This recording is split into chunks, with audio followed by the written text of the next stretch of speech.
Iya, baik saudara, kita akan membaca firman Tuhan pagi hari ini. Saya percaya kita semua bangun dengan tubuh yang sehat dan tidak kurang suatu apapun. Ya, dan marilah saudara kita semakin teguh di hari-hari ini untuk mendekat pada Tuhan, untuk mengerti kebenaran dan untuk mencari rencana Tuhan di hidup kita. Hari ini firman Tuhan saya ambil dari Roma pasal yang ke-14. Roma pasal 14. Kita akan baca bersama saudara mulai dari ayat yang ke-7 ya. Roma 14 ayat yang ke-7 firman Tuhan berkata begini. Sebab tidak ada seorang pun di antara kita yang hidup untuk dirinya sendiri, dan tidak ada seorang pun yang mati untuk dirinya sendiri. Sebab jika kita hidup untuk Tuhan, dan jika kita mati untuk Tuhan. Jadi baik hidup atau mati, kita adalah milik Tuhan. Sebab untuk itulah Kristus telah mati dan hidup kembali, supaya ia menjadi Tuhan baik atas orang-orang mati maupun atas orang-orang hidup. Saudara, firman ini berkata, tidak ada seorang pun dari kita yang hidup untuk dirinya sendiri, dan tidak ada seorang pun dari kita yang mati untuk dirinya sendiri. Kita percaya semua dari kita bahwa Tuhan itu menciptakan kita di dunia dengan sebuah tujuan. Tidak ada satu orang pun yang dicipta tanpa tujuan di dunia ini.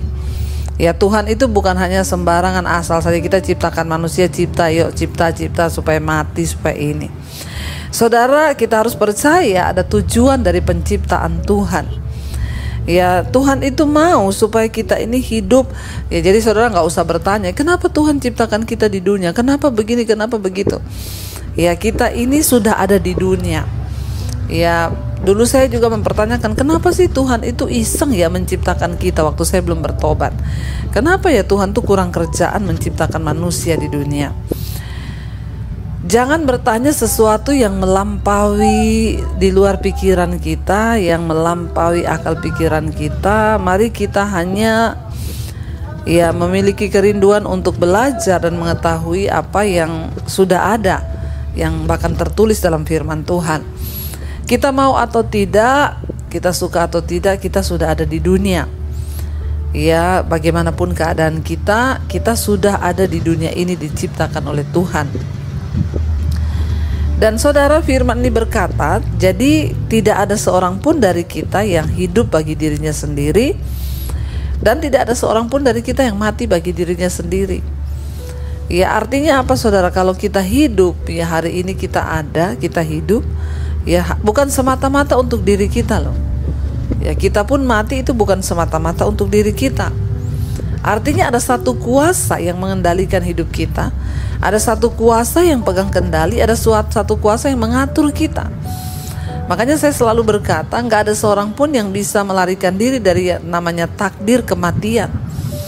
Ya, takdir itu adalah sesuatu garisan Tuhan yang gak bisa dirubah.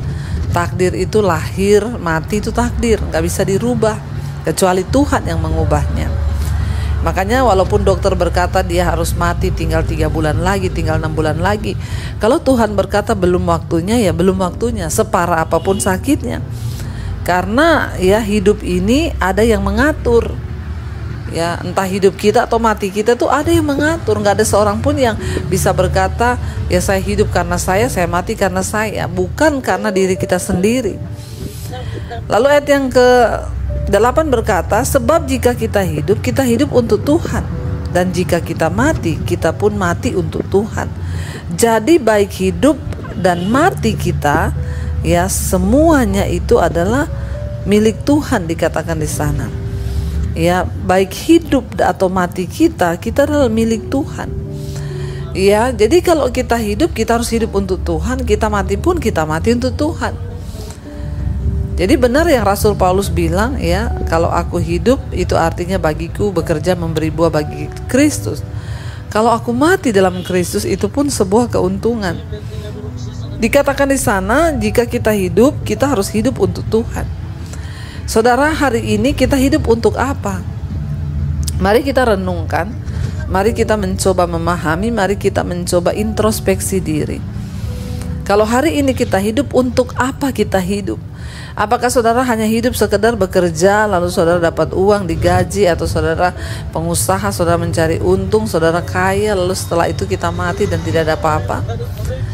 Kalau kita hidup hari ini, bertanyalah, Tuhan, untuk apa hidupku? Ya, untuk apa aku hidup? Ya, ada seseorang datang kepada saya dengan banyak kekhawatiran. Setiap kali datang hanya kekhawatiran demi kekhawatiran demi kekhawatiran yang dia lontarkan kepada saya. Padahal dia itu nggak miskin, usahanya bagus, ya, rumah tangganya bagus, tapi dia penuh dengan kekhawatiran. Lalu satu kali saya berkata kepada dia, saudara, saya bilang, Bu, kayaknya ibu harus bertanya kepada Tuhan, Tuhan, untuk apa saya hidup? Apa rencanamu atas hidupku? Ya, ibu harus bertanya seperti itu supaya ibu itu ya mulai memikirkan tentang rencana Tuhan dan bukan hanya mikirin dirimu sendiri. Karena kalau kita hidup hanya pikirin diri kita sendiri, maka yang ada itu ya khawatir, ya takut, ya cemas. Karena kita hidup untuk diri kita. Kita hidup bagi kesenangan-kesenangan kita, kita hidup bagi keinginan-keinginan kita. Yang ada itu khawatir. Apalagi kalau kita membandingkan keadaan kita dengan orang lain. Dia sudah punya ini, saya kok enggak, dia sudah begini, saya kok tidak. Nah, itu sangat berbahaya. Tapi hari ini mari temukan apa rencana Tuhan atas hidupmu. Katakan, Tuhan, aku hidup bukan hanya untuk diriku sendiri, tapi aku hidup untuk kepentingan Tuhan. Karena itu tuntun aku bahwa aku untuk belajar mengerti apa yang Tuhan mau di dalam hidupku. Karena aku hidup bukan untuk diriku, tetapi aku hidup untuk Tuhan. Temukan, saudara, panggilan Tuhan atas hidup kita. Temukan rencana Tuhan atas hidup kita supaya kita ini berbahagia dalam hidup ini.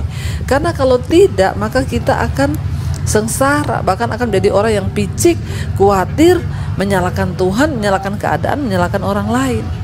Tapi kalau kita belajar bersyukur, kita belajar untuk mengerti rencana Tuhan dalam hidup kita, maka kita akan mulai ya merendahkan hati di hadapan Tuhan dan berkata, Tuhan, aku ini hidup bukan untuk diriku, tapi hidup matiku adalah milik Tuhan. Ingat, entah kita hidup atau kita mati, kita ini adalah milik Tuhan, dikatakan. Jadi tidak ada seorang pun yang mati untuk dirinya, yang hidup bagi dirinya, tapi entah hidup dan mati kita adalah milik Tuhan. Ayat yang berikutnya, ayat yang ke-9 dikatakan di sana, saudara. Kalau kita lihat ya apa kata firman Tuhan ya, sebab ya untuk itulah Kristus telah mati dan hidup kembali, supaya ia menjadi Tuhan baik atas orang-orang mati maupun atas orang-orang hidup. Ya, untuk itulah Yesus telah mati dan hidup kembali, supaya dia menjadi Tuhan atas orang-orang mati dan atas orang-orang yang hidup, saudara. Yaitu kata firman Tuhan. Jadi Tuhan itu mati dan bangkit itu bukan tanpa tujuan. Dia hidup, dia mati, dia bangkit supaya ya kita yang hidup, kita ini hidup bagi Tuhan, kita mati pun kita mati bagi Tuhan. Ya, dan bukan hanya sekedar Tuhan itu mati dan bangkit tidak ada tujuannya, tapi kita harus mengerti sekarang bahwa ya Yesus mati, dia mati supaya dia menjadi Tuhan bagi orang-orang mati, dan dia bangkit kembali, dia hidup dan dia akan menjadi Tuhan bagi orang-orang yang hidup. Jadi sebenarnya kita yang ada dalam Kristus, kita nggak perlu takut lagi, sebab entah kita hidup ataupun kita mati, kita ini adalah milik Tuhan. Jadi hari ini kita nggak perlu takut, kita nggak perlu khawatir, saudara, ya, karena kita percaya bahwa kita hidup untuk Tuhan, kita mati pun kita mati untuk Tuhan. Kenapa? Karena dia Tuhan atas orang hidup dan orang mati. Tapi hari ini kita belajar, firman Tuhan bilang, mari kita mulai bertanya, Tuhan, aku ini harus hidup untuk Tuhan. Karena itu apa yang harus aku lakukan? Karena itu apa yang harus aku perbuat? Supaya hidupku ini benar-benar hidup untuk Tuhan, supaya satu saat nanti ketika aku dipanggil oleh Tuhan, menghadap kepada Tuhan, aku ini bisa mempertanggungjawabkan hidupku. Aku dapat berkata bahwa aku sudah hidup bagi Tuhan. Jangan sampai di waktu-waktu yang singkat di hidup kita, kita hanya sibuk hidup bagi diri sendiri, kita lupa untuk mempersembahkan hidup, mempersembahkan apa yang kita miliki itu untuk Tuhan. Mari kita mau tundukkan kepala, kita merenungkan hidup kita, supaya kita tahu saudara bahwa ada hal yang besar yang Tuhan mau dari hidup kita. Ada sesuatu yang luar biasa yang Tuhan mau bagi kita. Kita akan merenungkan firman ini. Terima kasih Bapa.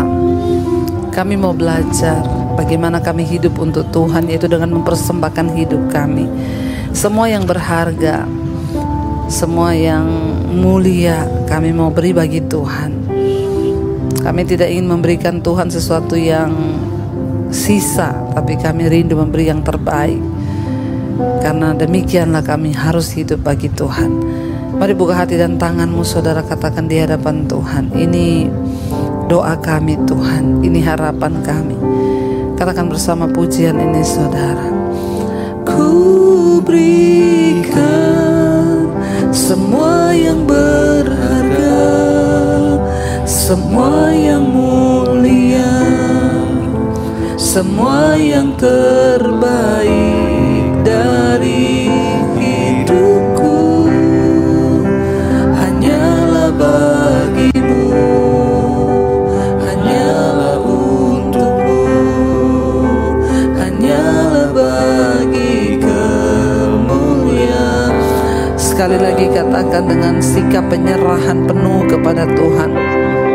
Katakan saudara, ku berikan semua yang berharga, semua yang mulia, semua yang terbaik dari hidupku, hanyalah bagimu, hanyalah untukmu, hanyalah bagi kemuliaan-Mu. Ajar kami memberi yang terbaik dari hidup kami. Dengan cara itulah kami hidup untuk Tuhan. Sebab entah hidup kami maupun mati kami adalah milik Tuhan. Semua yang kami miliki Tuhan, ajar kami belajar menyerahkannya untuk Tuhan. Tubuh kami, nafas kami, bahkan harta kekayaan yang kami miliki, ajar kami taat melakukan apa yang Tuhan kehendaki. Ini hidup kami Bapa, berikan kami hati yang taat, yang sepenuhnya mau hidup untuk Tuhan.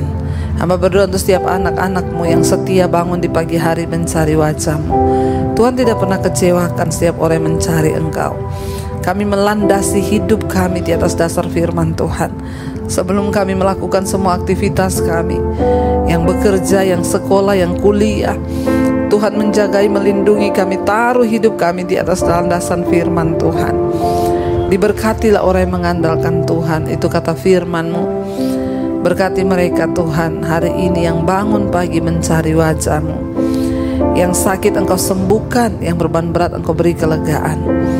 Hamba berdoa untuk yang berulang tahun hari ini juga Tuhan berikan umur panjang, kesehatan, kekuatan, bahkan hikmat untuk mengerti jalan-jalan. Berkati Tuhan setiap mereka yang terbaring sakit Engkau sembuhkan. Bahkan hamba berdoa Tuhan, setiap mereka mengalami pergumulan yang berat, apapun itu, Tuhan jagai dan lindungi dan berikan kekuatan. Kami mengangkat tangan bagi bangsa dan negara kami Indonesia. Berkati Indonesia, jauhkan dari segala kekacauan, kerusuhan, pertikaian. Kami tengking, kami usir di dalam nama Tuhan Yesus. Biarlah bangsa ini dilandasi oleh kebenaran firman Tuhan. Yesus menjadi Tuhan dan Raja di atas bangsa kami. Terima kasih Bapa. Kami menyerahkan seluruh hidup kami pagi hari ini dalam tangan Tuhan. Mari kita berdoa. Bapa kami saudara, Bapa kami yang dalam sorga, dikuduskanlah nama-Mu. Datanglah kerajaan-Mu, jadilah kehendak-Mu di bumi seperti di sorga. Berikanlah kami pada hari ini makanan kami yang secukupnya, dan ampuni kami akan kesalahan kami, seperti kami juga mengampuni orang yang bersalah pada kami. Janganlah membawa kami dalam pencobaan, tapi lepaskanlah kami daripada yang jahat. Karena Engkaulah yang punya kerajaan dan kuasa dan kemuliaan sampai selama-lamanya.